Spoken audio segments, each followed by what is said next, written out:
everyone. Welcome back, or just welcome to the Addicts Miami Dolphins podcast, brought to you by Manscaped, hosted by, of course, yours truly, the legendary Savak. Now, I am joined by my co-host, Brian Burns. Brian, how are you doing? Dude, I'm outstanding. We had football last night, friends. It was great. So excited to the NFL season's here. We also have really exciting news. We have the first ever inaugural knockout pool, also known as Survivor Pool. It is a $25 entry. The winner gets 75% of all entry fees plus a Jason Taylor autographed piece of memorabilia. You cannot go wrong with that. We're also doing a charity element to it. 20% of that is going to go to the JT Foundation, and it's going to be a great time. If you have questions on that, hit us up on Twitter, Fin_Addicts, or just shoot us an email at info@finaddictsnetwork.com. And I'm really excited about it. I'm going to win, obviously, but get in there and at least give it a shot. If you're not a Dolphins fan and you want to play, but you don't want the Jason Taylor autograph, I will buy it from you after the fact. Very cool. Very cool. I love that. Sounds great. And if you guys are feeling in a very charitable mood, I am also accepting donations. My car needs new tires. So get at me on Twitter. But that brings us to our other co-host, the legendary Jason Sarney. Jason, how you doing today, man? Oh, I'm doing great. Not as legendary as you, Savak, but I'm working my way up there. Brian, like yourself, I'm very excited for the knockout pool. And if you're looking for a challenge, it is in the form of myself. I want that piece of memorabilia. It is not that. It will be an original and brand new piece of memorabilia. So I hope that everybody out there is ready for the competition because we're all ready to roll. So I'm very excited, and I think I have a couple of fantasy leagues I'll be preparing for over the weekend. So getting prepared. Just a little bit. Yeah, just a little bit. Any tips for our aspiring fantasy players out there? I'm going to give you tons during the next couple of moments and days and weeks for the Dolphins, but I'll go off Dolphin book right now.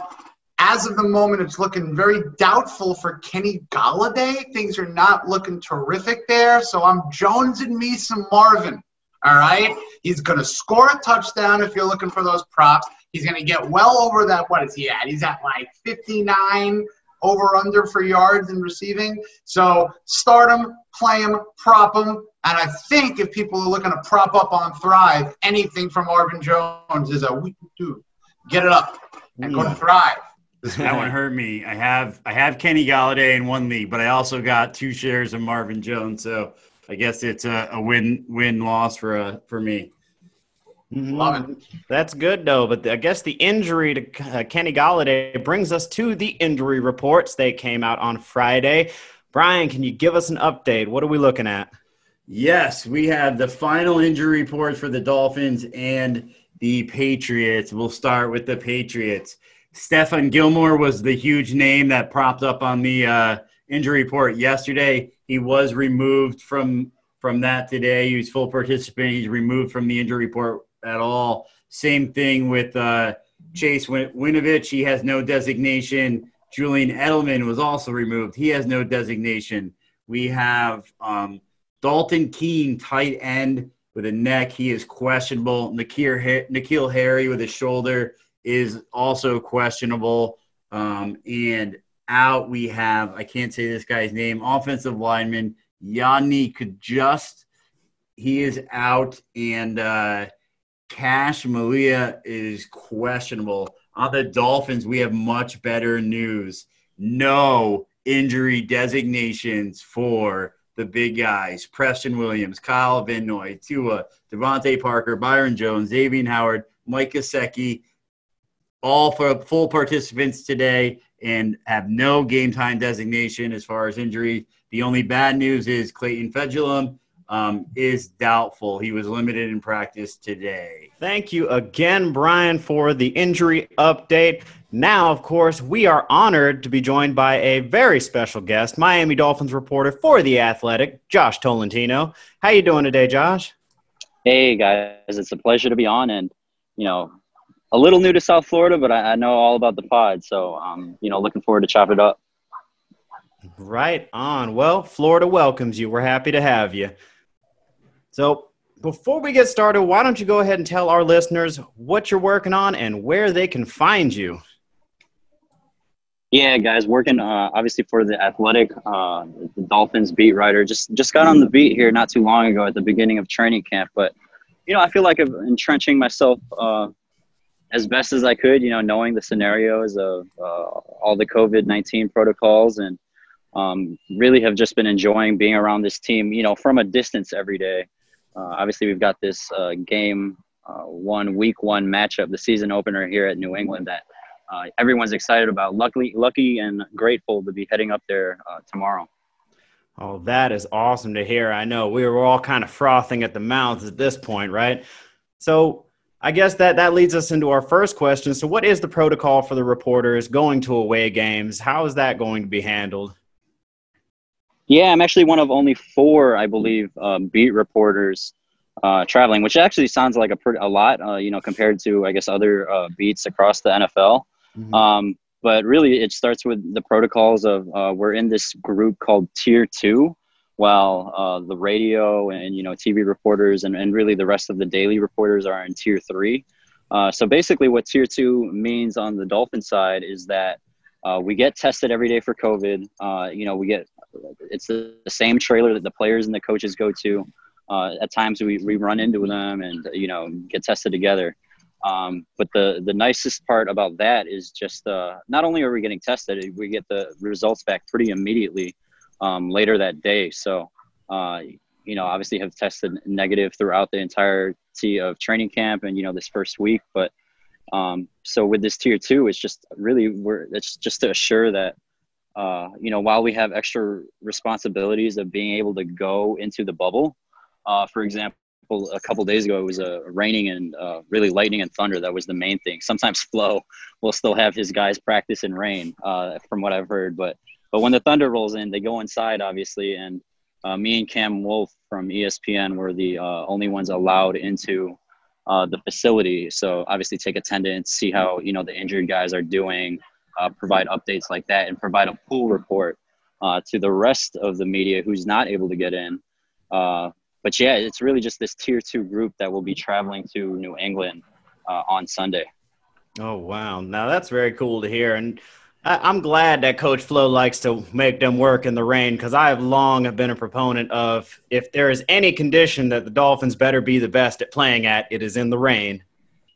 Yep. I was living in Tampa or St. Pete across the state for the past couple of years, and obviously know all about this Florida weather, and especially during the summers when it rains every day. So, Flo keeps them outside as long as there's no thunder or rain. But as soon as that starts rolling in, obviously for safety issues, they got to go inside. But, with the weather, the heat index, when we were at training camp, man, that thing was reaching like 110 degrees. And, as reporters, the 4 or 5 of us that are separated, in our little tent, we're out there complaining. And while these guys are on the field, giving it their all, getting ready for this season. So, I think that just provides a little bit perspective of them trying to get used to all these conditions. That's very Belichickian of Flores. Belichick's the only coach I've ever heard that's also made them practice in the snow and rain. So we definitely see the connection there. Mm-hmm, the Patriot influence. Now, the Dolphins unified as a team and produced that video on how they will react to the national anthem. If you don't mind, we're going to take a quick look at that and then get your thoughts, Josh. That's the mystery. Or is it just another symbolic victory? Now there's 2 anthems. Do we kneel? Do we stand? If we could just right our wrongs, we wouldn't need 2 songs. We don't need another publicity parade. So we'll just stay inside until it's time to play the game. Whatever happened to the funds that were promised? All of a sudden we got a collapsed pocket? The bottom line should not be the net profit. You can't open your heart when it's controlled by your wallet. Decals and patches. Fireworks and trumpets. We're not puppets. Don't publicize false budgets. Ask the pundits and we shouldn't have a say. If you speak up for change, then I'll shut up and play. If we remain silent, that would just be selfish. Since they don't have a voice, we're speaking up for the helpless. It's not enough to act like you care for the troops. Millions for pregame patriotism. You get paid to salute. Lift every voice and sing. It's just a way to save face. Lose the mask and stop hiding the real game face. So if my dad was a soldier, but the cops killed my brother, do I stand for one anthem and then kneel for the other? This attempt to unify only creates more divide. So we'll skip this song and dance. And as a team, we'll stay inside. We need changed hearts, not just a response to pressure. Enough. No more fluff and empty gestures. We need owners with influence and pockets bigger than ours. To call up officials and flex political power. When education is not determined by where we reside. And we have the means to purchase what the doctor prescribed. And you fight for prison reform and innocent lives. And you repair the communities that were tossed to the side. And you admit you gained from it and you swallowed your pride. And when greed is not the compass, but love is the guide. And when the courts don't punish skin color, but punish the crime. Until then, we'll just skip the long production and stay inside. For centuries, we've been trying to make you aware. Either you're in denial or just simply don't really care. It's not a black-white thing. Or a left-right thing. Let's clean the whole bird. And stop arguing about which wing.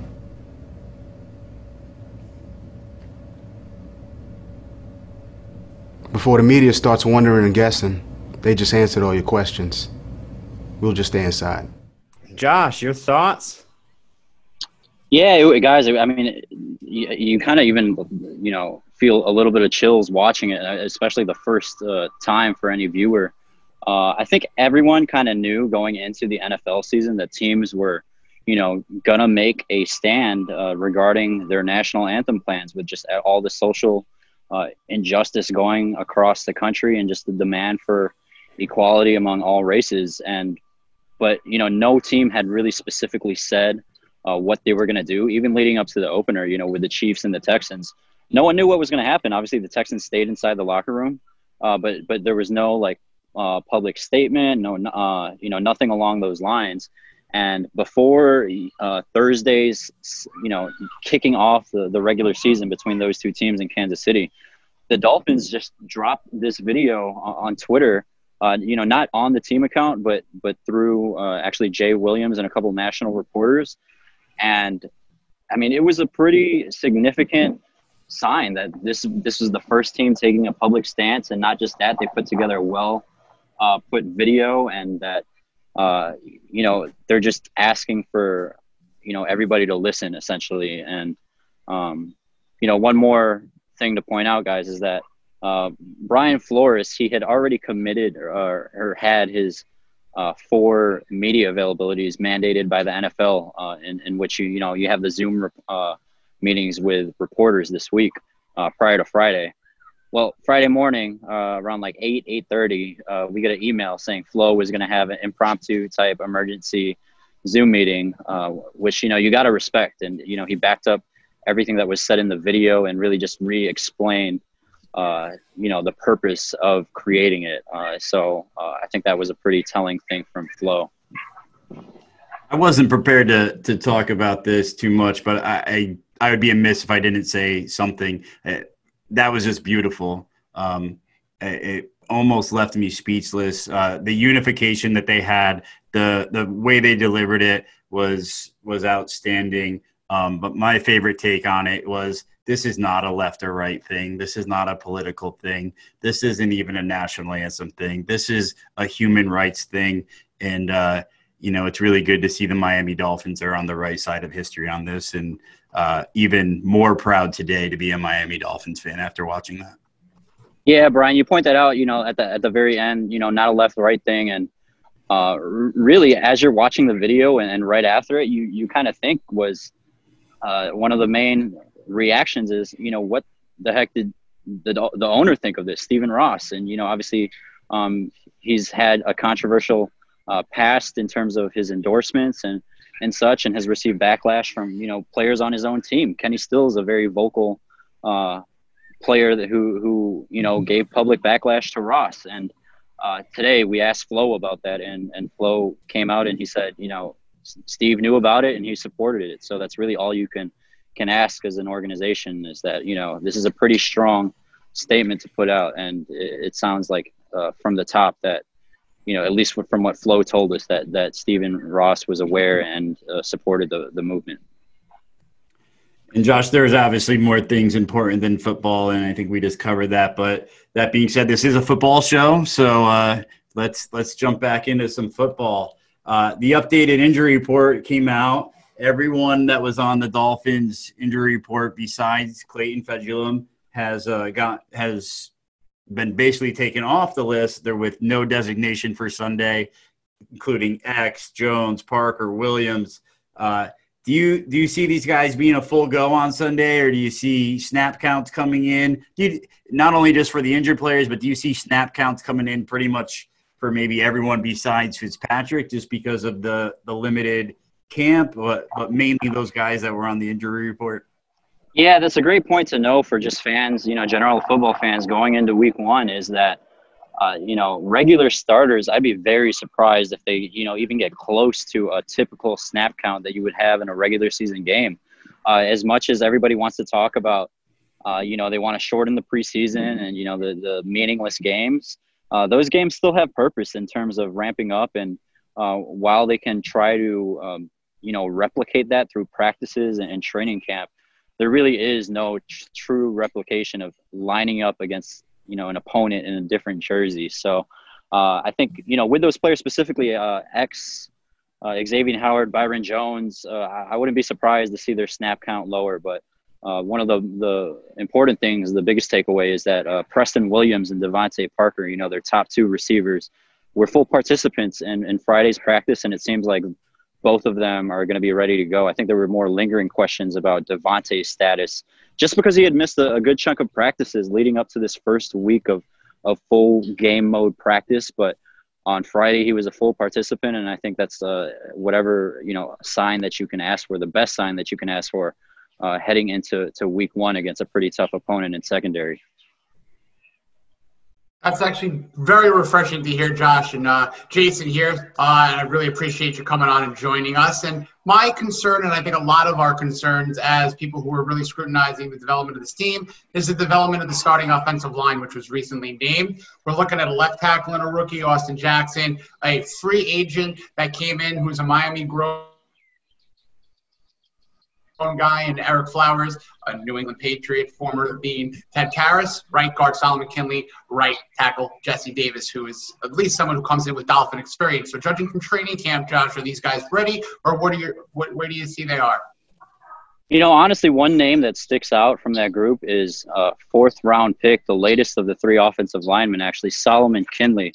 Early on, we weren't able to report where exactly Kinley was lining up in the personnel groups that he was with. But, man, he was really stood out and handled everything at his plate. He was able to, they tested him out there right away, and he was going up against the first stringers and was showing that he's capable of, doing his job. And that's what Flo is, that's the mantra up there in New England, Bill Belichick, do your job. So far, Solomon Kinley looks like he's able to do his job, but as Flo pointed out just a couple days ago, he said, while these rookies and, these newcomers, these veterans even, can look great, but this was, more so pointed at the rookies. When those lights turn on and the games count and the whistle blows, you really never know if a player is going to fold in that moment. So, but throughout camp, Solomon Kinley has proved to be a strong, big guy holding down that right side, and I guess we'll see on Sunday, when you line up against I know the Patriots have suffered from some opt-outs, but, that's still a pretty strong defense right there, and that's really kind of the biggest question mark is the receiver room and offensive line, but, those were two big kind of concerns, are really the offensive line and running back, and, they addressed those both in free agency and the draft, so we should see a lot better rushing attack this season. I have a follow-up question for you, Josh, on the offensive line, but you did mention that it's still a very strong defense up there in New England, and I want to talk just real quick about that. Do you fully believe that this is what we're looking at from last year? I mean, if you look at who they lost, Dante Hightower, Pro Bowler, Patrick Chung, Kyle Van Noy, Jamie Collins, Danny Shelton, is this still an elite defense? Yeah, I think, and I know Dolphins fans will always side with Devontae Parker, and indeed, obviously, they upset them in Week 17, and he put on a show against Stephon Gilmore. But Stephon Gilmore is still one of the most elite players in the league, and anytime you have a player of his caliber on your side, he just raises the play level of teammates around him. And I think you see that anywhere, really, that you have a elite veteran player. So he's still going to demand a lot out of that defense, and that's the fun part about Week 1 and this football season, though, is that there's a lot of question marks and unknowns about having no preseason. But hey, it's affecting both sides, and to the Dolphins' point, while they have strong returners, like what we said, they've got Kyle Van Noy in there, Landon Roberts, Shaq Lawson, and those are great additions on paper. But we have to see how everything unfolds on the field on Sunday. Obviously, it benefits that. You've got two veteran guys and those linebackers there, Landon Roberts and Kyle Van Noy, who are familiar with the Patriots system.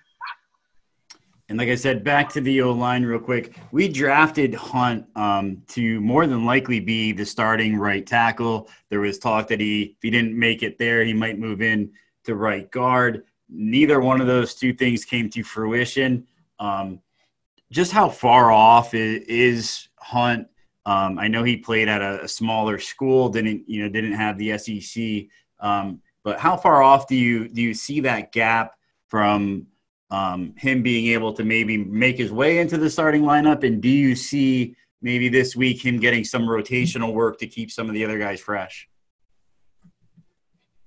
Yeah, I wouldn't even say too long. It wouldn't even be a stretch to see him and maybe even others on that depth chart to get slotted in on Sunday. I know we talk about snap count and with the offensive line, that's kind of where you need the most chemistry, the same reps each snap, each down. But again, it goes to the point that they've had no preseason, they've had no opposition, they don't know how these young players are going to react to real-time football. Obviously, they've got all the tape they can have and all the practices, but when it's a division rival, everything changes. So this is the best five they think they've put together from just seeing them in camp. But as I've gone on record to say many times, I think by Week 17, we could see some changes when it comes to that starting offensive line. Speaking of that offensive line, I think it is in direct correlation to the development of the quarterback position. So it's the time of the show, Josh, where we have to talk about Tua Tagovailoa and that bridge from Ryan Fitzpatrick. And how do you see that job materializing, and who is going to be this quarterback, let's say, Week 14? How do you see this playing out? Yeah, honestly, I can't believe we waited this long to bring up Mr. Number One. We were trying.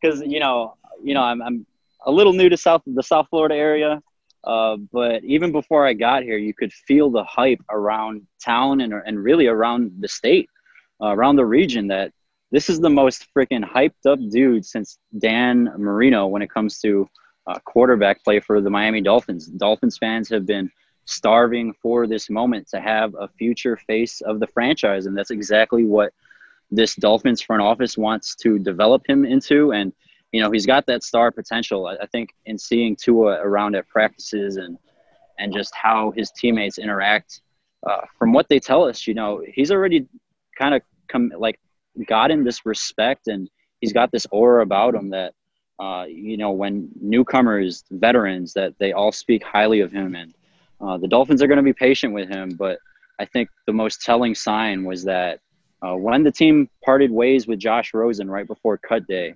that kind of cleared all question marks about Tua's health. I know even dating back to April, the draft, everyone was wondering, anyone within those top 5, 6, 7 picks who could snag, Joe Burrow or Tua, they were wondering about his health, how his hip looks. And, so far in camp, he's been very mobile, and there's been no restrictions to his movement.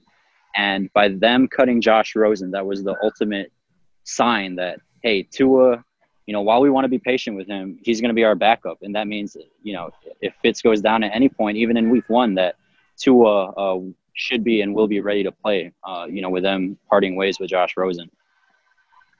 We got to put you on the spot, though. What week do you see Tua coming in? I actually wrote about this on The Athletic just a couple days ago in my season projection. or season preview. And I think I put week 15, which is actually against New England at home. I kind of explained that, by then the Dolphins should know where they are at in terms of record, out of contention, etc. Because really the division is open as it's been in the past 2 decades. I think everyone can agree on that with Tom Brady out of the division, we're not sure how New England is going to look. So, some people have been picking, every team essentially to win the division outside of the Jets. So between Buffalo, New England, and Miami, I've seen a lot of projections, and many of them have either team winning the division. And I think the most prominent one was Peter King, longtime NFL reporter, tabbed the Dolphins to win the division. And again, there's just so many question marks, and I think a few weeks in we'll know. But by then, week 15, 2 a time. I mean, that kind of sounds good, guys, doesn't it? And not only that, it will give him meaningful reps to play in 2 road games. They conclude the season at Buffalo, but then right before that, they have got that game in Las Vegas. So, not only will it get them into the game, meaningful road games that I think that momentum of playing in an NFL game will carry over into next season. I love that prediction, Josh. I got to tell you before we get to the next question, because as a Northeasterner, I will be down visiting the parents, the Snowbirds, in that late December time. So I'm sure I'll find some way to get into a game there. So we can move on. But that's a lovely prediction, Josh, for that week 15. Yeah, it really depends where Fitz takes them. I feel like they have a really tough first 5-6 games, and really it's a toss-up. It could go either way. And who knows at the midpoint of the season if they're in contention, and how much of a grasp Tua has on the playbook and the personnel. So a lot of factors that go into that. His health is a big one, but he's checked that box, and I think it comes down to where the team is that late in the season, and if they're in contention, how competitive they are under Fitz. Speaking of Fitz, he guaranteed this season he will not lead the Miami Dolphins in rushing, mainly because of the major upgrades we made, bringing in Jordan Howard and Matt Breida. How did you see that in camp? Was there one guy that was a clear-cut leader? Is this going to be a true 50-50 timeshare, or do you see one guy getting the majority of the snaps? Yeah, you bring up that quote from Fitz. I think I was actually the one that probed kind of that question or answer out of him. I remember that exact day. It was, very early, and one of my first days on the beat, and we had Fitz on Zoom. And I'm like, Fitz, you led the team in rushing last year. What do you think of having veteran backs like Matt Breida and Jordan Howard? And he said if I was a betting man that he'd bet that he wouldn't lead the team again in rushing. So, but you talk about, just those 2 players alone. Matt Breida, he's one of the fastest, or is the fastest, according to all these advanced analytics, players with the football. I know a lot of people like to point at Tyreek Hill is the quickest guy in the NFL, and I think he is without the ball. But the stats and the analytics show that it's actually Matt Breida, the quickest guy in the NFL with pads and carrying the ball. So anytime you add a guy of that elite top-tier speed in a game of football, where you're playing amongst the most elite, I think that's going to help in any way, really. And I wouldn't really be pigeonholing him to just that running back position, especially, since they've lost their main slot option in Albert Wilson. There's going to be plenty of looks out there on the outside, and I think Matt Breida is a good candidate to be, that pass-catching type explosive play back, while Jordan Howard, I think, would be the more I really don't want to use the term every down, because I do foresee them splitting carries, but while he's the more every down option in terms of his ability to read zones and bull rush effectively. Now, it is in terms of while we're talking about versatility and opportunities being available all over the field there, did you get a chance to see Malcolm Perry working at any reps at anywhere other than in the slot? Like, did he run at running back or anything like that? Yeah, we got to be careful about exactly how we term it, because again, the Dolphins aren't permitting us to say exact personnel of where specific players, obviously Malcolm Perry, a very versatile type player, and what he can do. He's kind of that joker player. And you know what? They've got two of them now. And Lynn Bowden Jr., acquired from the Raiders, on cut day. So they've got two of those players who were former quarterbacks at their colleges, Malcolm Perry at Navy and Lynn Bowden at Kentucky. And they've got experience playing at running back, slot back, receiver. I mean, they can, it seems like even returner, Malcolm Perry was tested at returner. That one I can tell you that he was, returning kickoffs and punts. So, but again, I think we all have to remember that they're rookies, both of them, young rookies. And not only that, they're transitioning to different positions.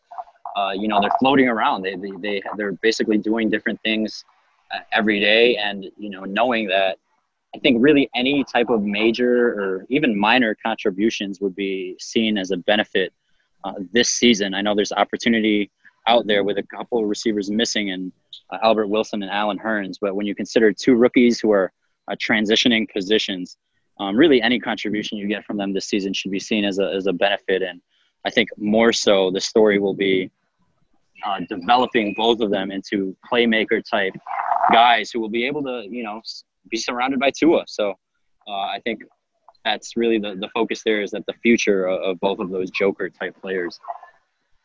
I love the joker term. Go ahead, Tua. I was just going to ask, so while he was testing out in the return game, how did he look? Yeah, I mean, they tested a few guys in there. One surprise was that Preston Williams actually got a lot of reps back there. Yeah. Obviously, he tore his ACL last season on a return play. And but Flo said that they're trying to find the most effective guy out there. And if Preston Williams is in that conversation, yeah, he's their number 2 receiver. But if he's capable and, looks healthy, I think that you got to test them out there. I know a lot of fans are going to not want that and, want to avoid all injury. But, what's the difference on, any given down of, him going up for a big catch and being laid out on the field? So it's really between him, Jakeem Grant I've seen back there, and Malcolm Perry. But Malcolm's been handling his own. I mean, I think any rookie, there will be an adjustment to the NFL. But for them to be asking him to do all these things and him basically saying yes to everything, that says a lot about the player's character and just his skill set.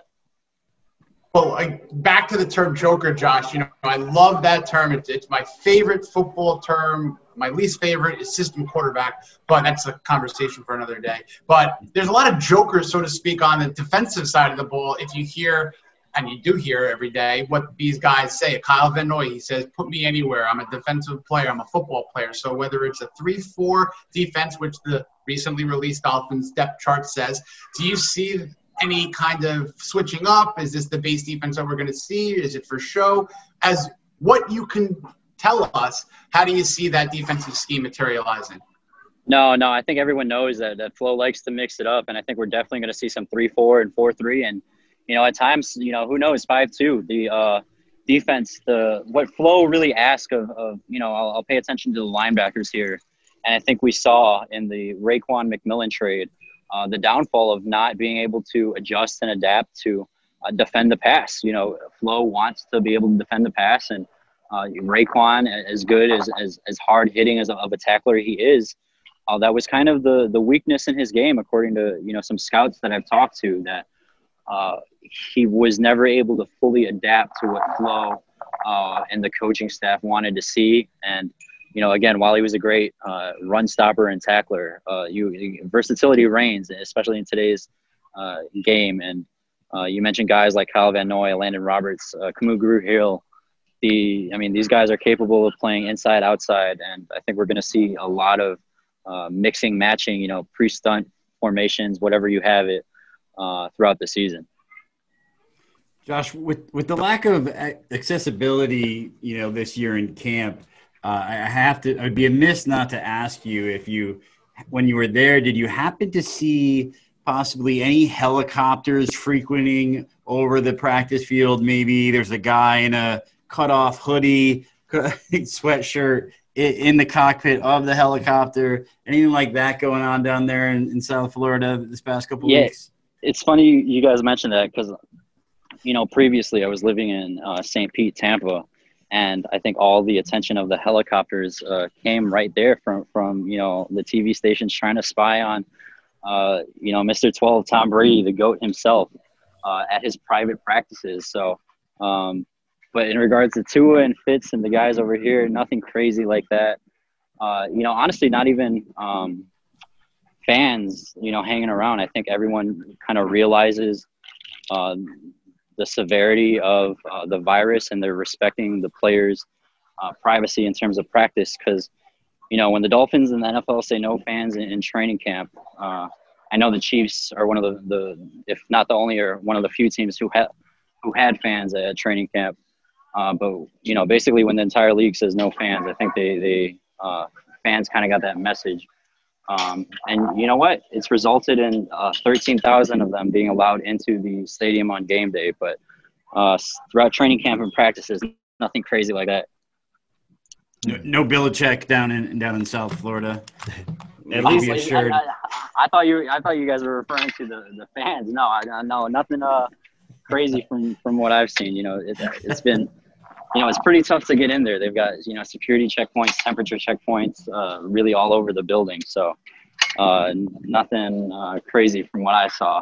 I think more so it's just been a week of gamesmanship between both coaches. Bill Belichick, he was really hesitant on naming a kicker, and, his offensive line. And even with Flo, I think we all knew Fitz was going to be the starting quarterback, but he waited until like the very last possible second, for him to finally reveal and tell us that, even though, there was a kind of a general sense that we all knew that was happening.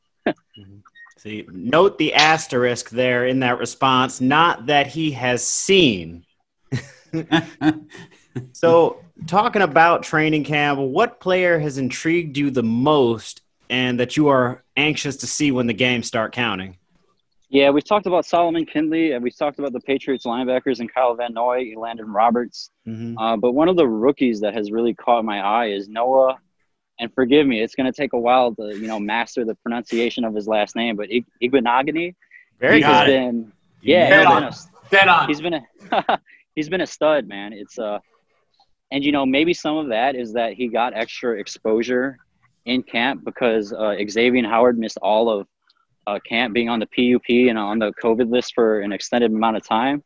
But Noah, man, he's been a playmaker, and he's only 20 years old.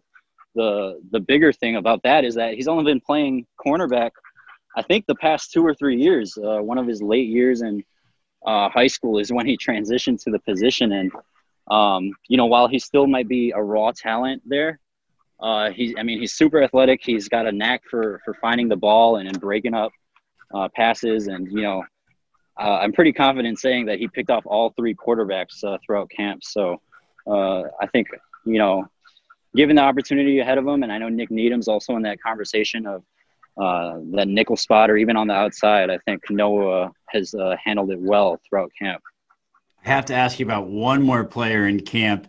I wish that my wife looked at me the way Brian Flores looks at Raekwon Davis. Was Davis? He went there. Was Davis? Did he stand out in camp at all? Yeah, obviously, guys, he's Raekwon. He's a big dude. You think about all Shaq Lawson, Raekwon Davis, Jason Trowbridge, and they got a lot of big dudes on that line, and really, I think that's what you ask about. You can't teach size. You can teach talent, but in terms of will and size and build, you can't teach that. So I think that's they're very high on him, and they've got questions. Obviously, a young player, but. So now with the team going up to Foxborough week 1, we are looking for what the keys are that you think the Dolphins need to attain to come out of there with a victory. What do you think they need to do to outsmart Bill Belichick, Cam Newton, and the Patriots? Yeah, I think really I think the line is 6.5. I'd be very surprised if it was a blowout game in the Patriots' favor. I think they're Cam Newton, as elusive he can be, I think there's a lot of question marks on how effective he'll be in the first game. And really, I know they've got new pieces, but they've still got, Julian Edelman, James White, and Kyle Van Noy and Orlando Roberts are very familiar with the personnel groups up there and the schemes up there. I think one of the bigger signs, guys, is that, everyone knows they went 0-7 last year. But when you look at the games, when you look at the final scoreboards, they were being blown out in those games. Like, they weren't even really competitive. I think the difference this year is that, these wins aren't going to be guaranteed, but I think they will be a lot more competitive in the sense of being able to keep the score close. Josh, thank you so much for joining us. We have to everybody we've had on, we have to end with this question. So we'll ask this question again. Thanks for joining us. So we'll let you get back to your life. What do you see as the Miami Dolphins record prediction for this season? Where do you see them landing up? Do they have any chance at that 7th wild card, or how do you see it shaking out? Yeah, honestly, you guys got to remember, or really everyone has to remember, that this is a rebuild team, that they're still in the middle of a rebuild, and they spent near about $200 million in free agency, and anytime you do that, you should be one of the most improved teams in the NFL, and I think they will be. I really do think they will be. But again, still a rebuild. You draft hopefully in what they see, the future face of the franchise in Tua, and I think it's more so about 2021 and 2022 of really putting it together and turning to the Tua era, having him take over, and who knows, maybe build a dynasty around Tua. I think a lot of people throw that word around a lot, and not many teams have been able to do it. But Tua is a bright guy, and there's a lot of high hopes surrounding him. But in terms of this year, again, it's a rebuild, and I really think even 8-8 should be seen as a success, considering that they're still in the rebuild. Again, a lot of additions and a lot of money spent in free agency, and maybe there should be higher expectations. But I think finishing at 8-8 would be deemed as a good sign moving forward as the Tua era gets nearer. Awesome. And again, thank you so much for your time and joining us. It was definitely a great interview, and we'd love to have you back maybe sometime in the season and see where the progress is.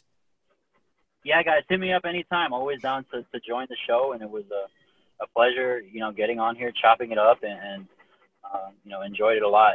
Mm-hmm. We appreciate you taking the time, Josh. Thank you. Thank you, Josh.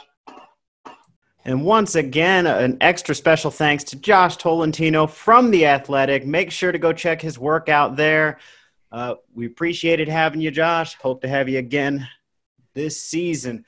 So, which takes us into the funnest part, our sponsorship. By the way, we are now sponsored by Manscaped. If you have not seen, if you're watching on the video, I've got a sweet t-shirt on. I got some performance briefs too, but I think only about 2% of our audience would actually want to see that, unless not. But that's all right. Either way, they sent me this sweet thing known as the Lawnmower 3.0. This thing is awesome. It's got soft ceramic blades. It's waterproof. I mean, dude, you can use this to trim your face, trim down below, trim your wife, trim your cat, whatever. It all works. It's pretty sweet. All of this is available at manscaped.com. Be sure to go on there, use the code FINSUP, and you will get 20% off. I am not kidding. Go on there, 20% off, manscaped.com. Get yourself one of these packages. Comes with all sorts of sweet stuff, T-shirt, performance briefs, ball toner. I haven't even messed with some of this stuff yet. Ball deodorant. Your balls will thank you. I swear. It says so on the T-shirt. Sabak, I gotta ask you. So, I dabbled in some lawn mowing down there. I currently use that Gillette 3-in-1 shaver, but I always tend to come out with a nick. There's just maybe a little nick in the wrong spot. How was it? Is it safe? Am I gonna come out? As it turns out, this thing is perfect for just such occasions. As I mentioned, it's got soft ceramic blades, so they are meant not to nick, just in case. But, of course, exercise caution anyways, fellas, because, it's all sensitive down there. Awesome. I'm still waiting for my package from Manscaped to check it out. And yes, I just use package and Manscaped in the same sentence. You're welcome. But yesterday's show, Savak couldn't make it. We all gave our prediction for the Dolphins-Patriots game and the score. Savak, we're putting you on the spot. What are we doing on Sunday? I am going for it. I'm calling 21-10 Miami's way. I think our secondary is going to feast on Cam. I can hardly wait to watch it. Speaking of feasting on Cam, let's go around the room. Our other sponsor is Thrive Fantasy. They do prop bets. Check them out at thrivefantasy.com. Prop up today. But we want to know and they go by over-unders. So I want to know what you guys think. Over-under Cam Newton interceptions. Jason has coined the phrase, we have the Florida Keys down there in our secondary. Unbelievable secondary with Xavier Howard, Byron Jones, Noah Igbenogany, Bobby McCain, Eric Rowe, Nick Needham. You know, the list goes on and on. We got some linebackers that can pick it off as well. What is your over-under on Cam Newton interceptions on Sunday? I think we're going to get a pair. We're going to get two. And I think that one of them, and here's my little, I'm going to coin another phrase, if you don't mind, or at least I'm going to try. There's going to be a tip because those, defensive backs, they've been doing those ball tip drills. They've been doing those, point gauging contests. So these guys are going to be flying around. There's going to be a ball tipped up in the air, and Nick Needham is going to take it back for a picnic. Picnic! I love it. A picnic! We're going to pick on them boys, and a picnic for 6. Savak, where are you on this? I was going to say this man actually stole my prediction because I was also going to say 2. I'm thinking one goes to X himself and the other one was going to be Nick Needham. So I'm right there with him. Let it be said, shall it happen or let it be done? What a, 2 interceptions. Yeah.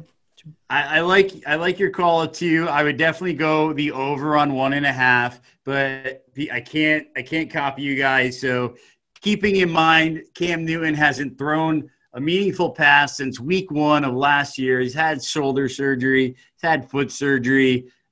He's had blouse surgery. I'm going to come in with 3. I'm going to give Igbenogany his first career interception, and I'm going to say Howard's going to get one, and then the other one's either going to be Bobby McCain or Nick Needham. We'll go with 3. And as we said yesterday, I see the Dolphins winning, and I just can't wait for Sunday. What are your guys' plans for Sunday? Do you have any big plans to watch the game, sit at home? I guess there's not too much you can do with social distancing, but what are your plans for watching the game on Sunday? I'm going to set up a nice big TV, preferably with some hot wings. And, of course, some beer, but not Bud Light. I'm not a huge fan. But I'm going to enjoy the hell out of Sunday. I can't wait to watch the game. I can't wait to watch all the games. Big fantasy fanatic myself. I can't wait myself. Before doing all my fantasy lineups, I literally have to find a way to view the game. I thought I was going to get the National being in Philadelphia right now. There's a movie at 1 o'clock on CBS. So I got to thank everybody in my local market for not showing a week 1 game. So I'm sure I'll be able to get it streamed. If anybody has one of those DirecTV business accounts that they could DM me, you could slide on into those DMs. I'm definitely willing to do business, but I'll put myself in front of a TV. Usually I wake up around 5:45, 6 o'clock on Sundays. So I can't wait. Let's go. Hooters isn't open down there yet? You think I'm going someplace that there's going to be the COVID in the air? Yeah, I'm going to go. I'm like a bubble boy. Dude, I'd go anywhere to watch this game. I got the 70-inch TV, Sunday ticket, extreme package. I'm really hoping, though, my 9-month-old daughter doesn't seal the TV to make me watch the baby channel and I don't have to watch the game on my iPad. We'll see how that turns out. I'll let everybody know. But with that, let's finish the show with a little bit of housekeeping. Make sure you subscribe to the Fin Addicts wherever podcasts are, Apple Podcasts, Spotify, Google Podcasts. We're all over the place. Check us out on YouTube. We have a great YouTube channel, youtube.com/Fin Addicts Network. Follow us on Twitter, Fin_Addicts. Get into that knockout pool. You can find that again on Fin_Addicts, or email us at info@FinAddictsNetwork.com. We have a hotline, and tomorrow I'm going to launch a very special giveaway going with the hotline. We want to hear your reaction to the game on Sunday. After that final whistle blows, we want to hear how you guys are happy, elated, sad, mad. We want to know what you guys are thinking. So give us a call, 786-309-7558. You can curse, you can scream, you can praise, do whatever. You can also shoot us a text, but if you call, leave a voicemail. We're going to have a special giveaway about it. Little hint, it is an autograph. It's an autograph from one of the guys that I predicted would have an interception this Sunday. So call that number. Tell us your thoughts. We'll play them live, or not live, but we'll play them on the podcast Sunday at 6 p.m. So get the calls in there. Again, 786-309-7558. If a voicemail won't do it, make a movie, put it up, or tag us on Twitter. Do it under 2 minutes. Email it to us. We'll play it on the show. I want to see how you guys are feeling about the return. Hopefully the big win. So with that, we're gonna sign off. Fins up, baby. Let's get that win Sunday. Fins up. Fins up.